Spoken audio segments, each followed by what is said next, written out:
myself Dr. Priti Jagwani. I am Associate Professor in the Department of Computer Science, Harvard College, University of Delhi.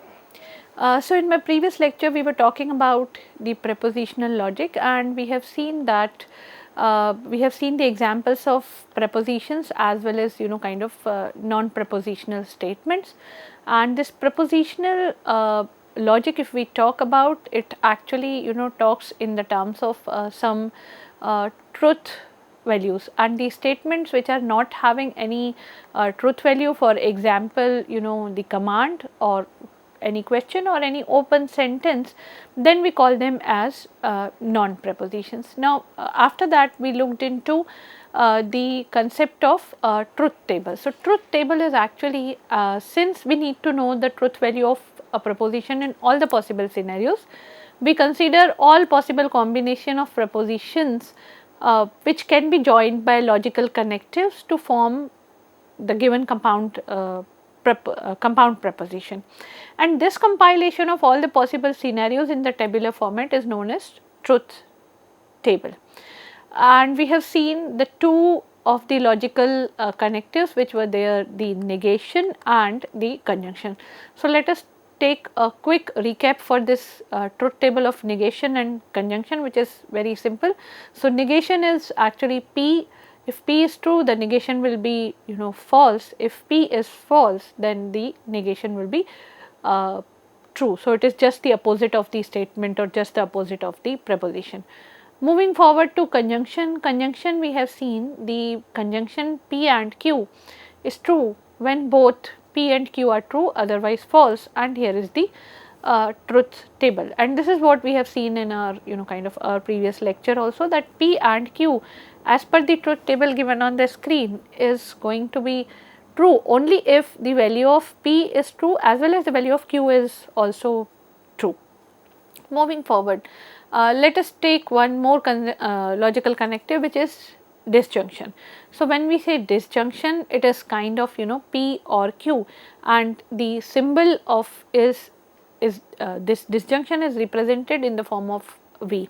So the disjunction P or Q is true when either P or Q is true, false otherwise, and the truth table is, so if any one of the P or Q is true, then your P or Q is going to be true, and it is false only in the case when both are false.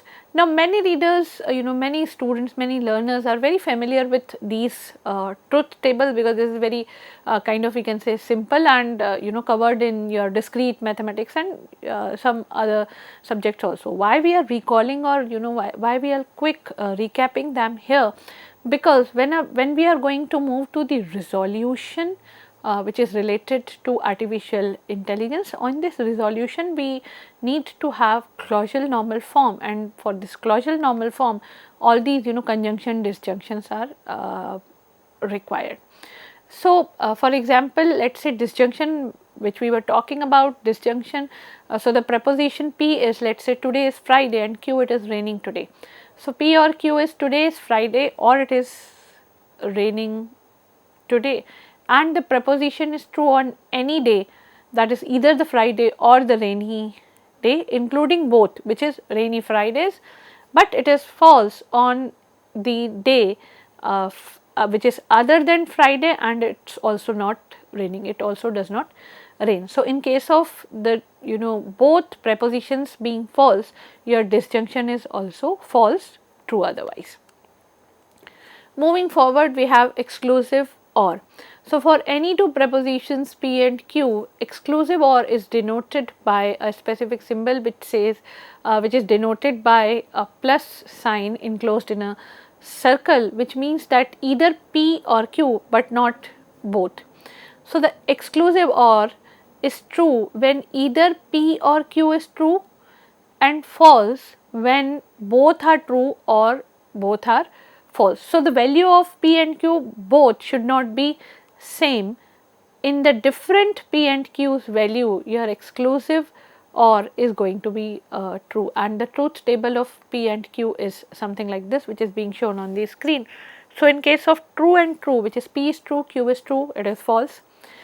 P is true, Q is false is true, P is false, Q is true, exclusive OR is true, and if both are false, it is false. So, it is true when the value is different, it is false when the value is same. That is what we can say it is exclusive OR. Moving forward, we have implication. So, implication, when we say any two prepositions P and Q, the statement is if P then Q, and it is denoted by P and the right arrow Q.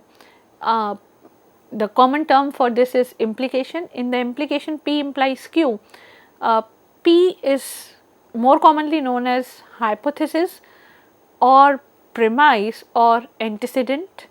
Q is called the conclusion or the consequence. So, the implication is also we can say called as a conditional statement. This implication is false when P is true and Q is false, otherwise in all other scenarios it is true. Let us have a look at the truth table of P implies Q. So, P implies Q is false only in the case when P is true but Q is false, it is false.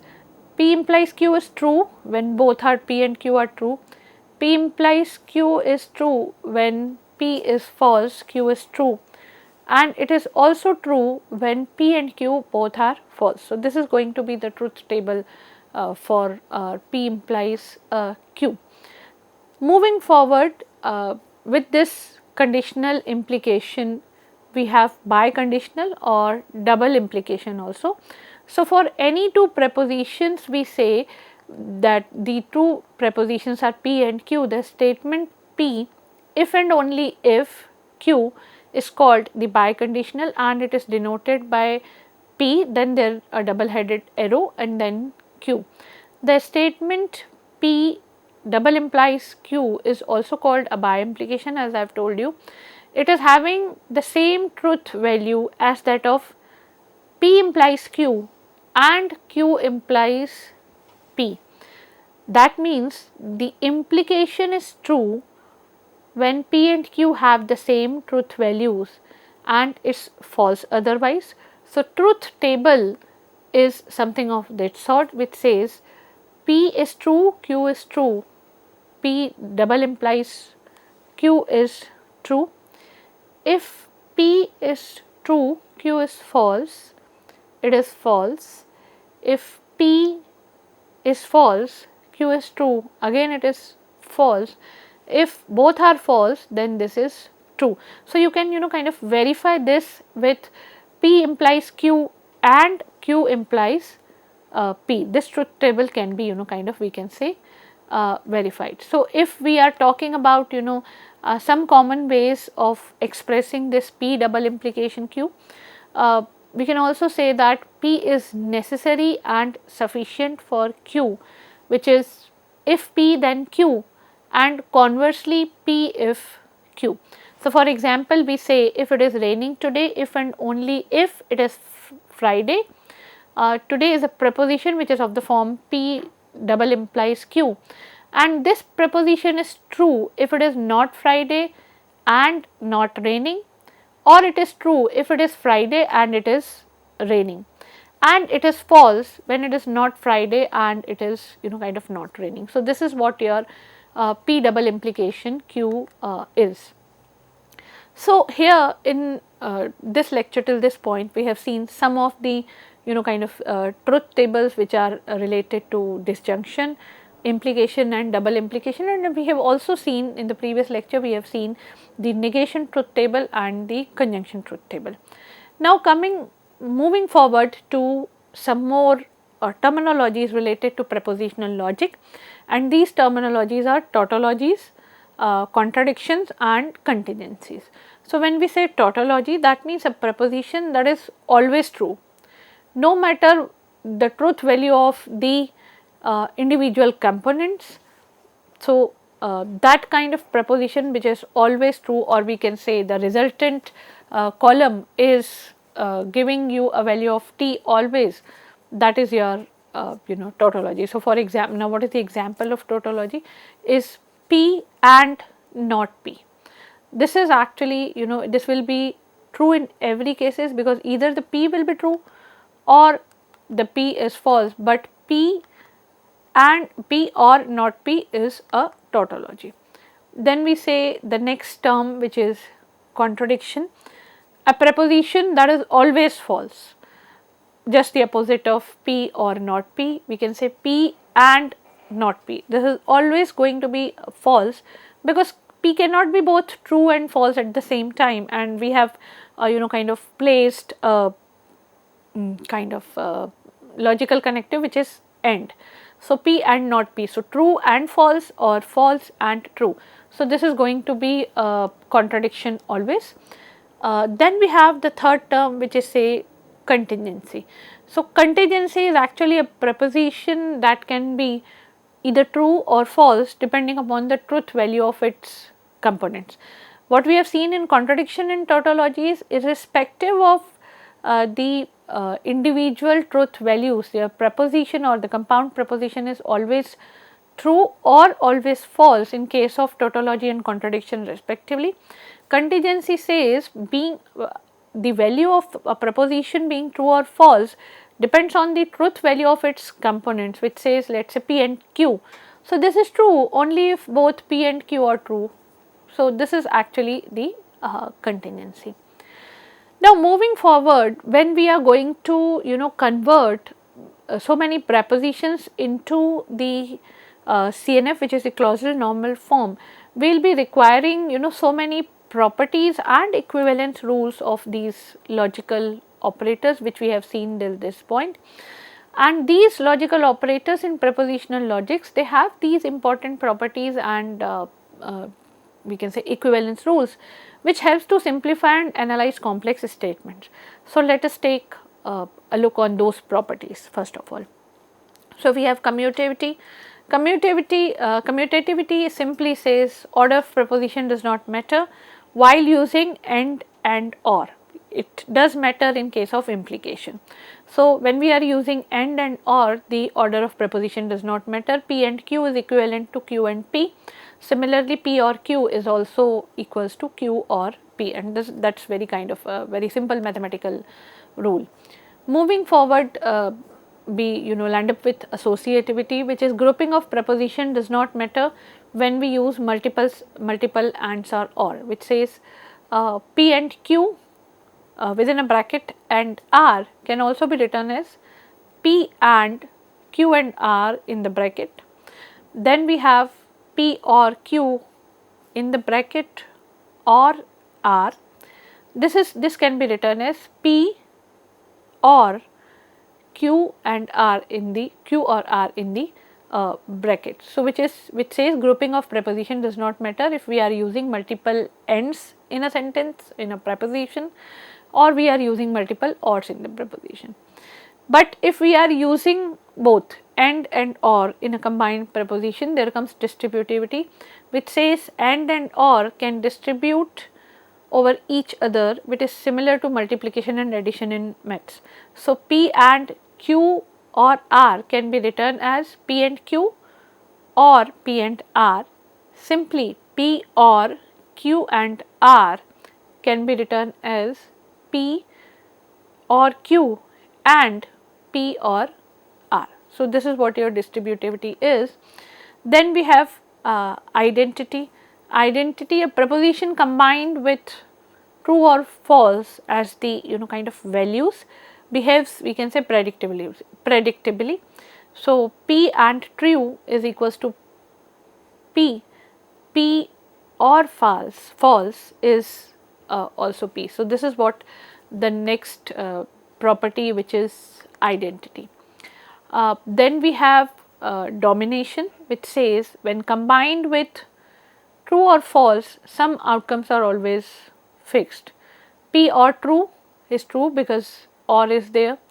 P and false is going to be false always. Now, this is very what we can say is logical. Then we have double negation, which says that negating a preposition twice cancels out the negation, which is negation of P is equivalent to P, that is double negation. Then we have idempotence. Repeating the same preposition with and or does not change its value. So, P and P is P, P or P is also P. So, we are actually kind of taking these properties in a speedy manner, because these are very simple, and I am sure that you have kind of seen them somewhere, or at least you have learned them somewhere in discrete mathematics, or in kind of simple mathematics of your kind of school level.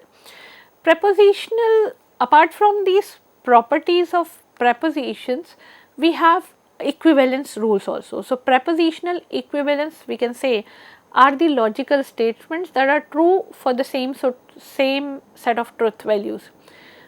Two prepositions P and Q are said to be logically equivalent if they have the same truth table, and then we say P is equivalent to Q.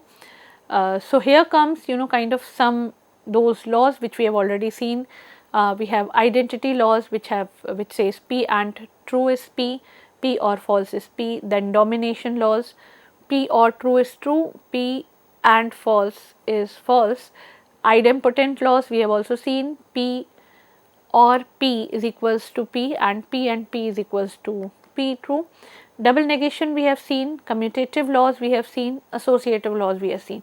These can be used as kind of properties, and also these properties are actually the equivalence laws. So, we have distributive law over there which we have already seen. Coming to the De Morgan's law, let us quickly take it. So, this says negation within the bracket P and Q is equals to negation P or negation of Q. Negation within the bracket P or Q is equals to negation P and negation of Q. Then we have absorption laws, which is P or P and Q is P, then P and within the bracket P or Q is also equals to kind of P. So, these are the absorption laws. Then there are negation laws, which is P or negation of P is true and P and negation of P is false. That this negation law we have also kind of seen in our the properties.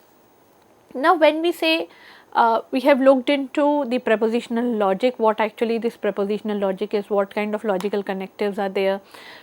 Then we have kind of compound prepositions, some truth tables we have seen. We also understood the terminologies, contingency, tautology, contradiction.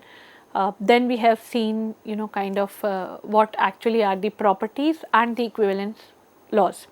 So, with this foundation established for the prepositional logic, we also need to kind of look into that what are the applications of the prepositional logic, or actually where are we going to use this prepositional logic when we talk about our artificial intelligence domain. So, first and the foremost, from where we have started is actually the knowledge representation. Prepositional logic used to represent knowledge in a structured way.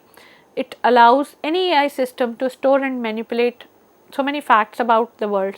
So, for example, let us talk about an expert system which is having some knowledge, and that knowledge is encoded as a set of prepositions and logical rules. Then we have the domain of automated reasoning. AI uses some logical rules such as modus ponens and modus tollens, which help systems to find new conclusions from the existing facts, and or we can say they help systems to think logically. So, modus ponens, for example, we say P implies Q and P are true, then Q must be true. So, there are two statements which says P implies Q, that is a true statement or that is a true preposition, and another preposition which is P is also true, then the Q must be true. This is modus ponens. Then we have modus tollens also. Modus tollens says P implies Q and negation of Q are true, then negation of P must be true. So, these kinds of rules, these kinds of properties are used in automated reasoning, where you expect your systems to think logically. Also in problem solving and planning, your propositional logic allows AI planners to solve the problems and to create the action sequences by representing some goals. So, for example, strip planning systems help propositional logic to represent preconditions and the effect of action. And also these expert system, apart from automated reasoning and the knowledge representation, they are also expected to help in kind of decision making, which involves evaluation of various options and finding the best course of action. So, logical rules, or we can say these propositional rules, can encode decision criteria, and then the truth table can be used to assess the outcomes of different choices. So, if this is going to be the choice, what is going to be the effect, and that effect can be evaluated, or that effect can be assessed from the what we can say truth tables. So, yes, your propositional logic also helps in decision making. Moving further, another area of AI where this propositional logic is going to help us a lot is natural language processing. Now, this propositional logic is applied in natural language processing (NLP) for various tasks. So, for example, let us take semantic parsing. In this semantic parsing, the natural language sentences are converted into logical representation, and this logical representation helps your AI system in order to understand about the sentence, and also to what we can say reason about the meaning of the sentences. So, in all these natural language processing, we apply we use this propositional logic. No, it is not only the kind of we can say advantages or the applications which are to be looked into. The other side of the coin is also talks about the limitations of propositional logic. So, when we say limitations of propositional logic, despite of having many advantages, it is having various limitations. What are the limitations? So, the first limitation is lack of expressiveness. It cannot handle relationships like all humans are mortal. So, this is actually, despite of this being a fact, this is also a relationship which requires the representation of the term all, and hence here we need the extension which is known as the first order logic, because in that extension we have all those quantifiers which are for all, or kind of we can say there exist. So, yes, we can say propositional logic in itself with this whole built in structure is actually lacking some of the expressiveness which can be handled by its extension, which is first order logic. Then we have scalability. So, you have seen kind of truth tables. So, these truth tables expands exponentially with the number of prepositions. So, we have let us say 2 prepositions and its various combinations. So, the truth table, or the number of rows, the cardinality of the truth table is going to be kind of we can say exponential, corresponding to the number of prepositions. Apart from that, we have seen that it is having a limited inference.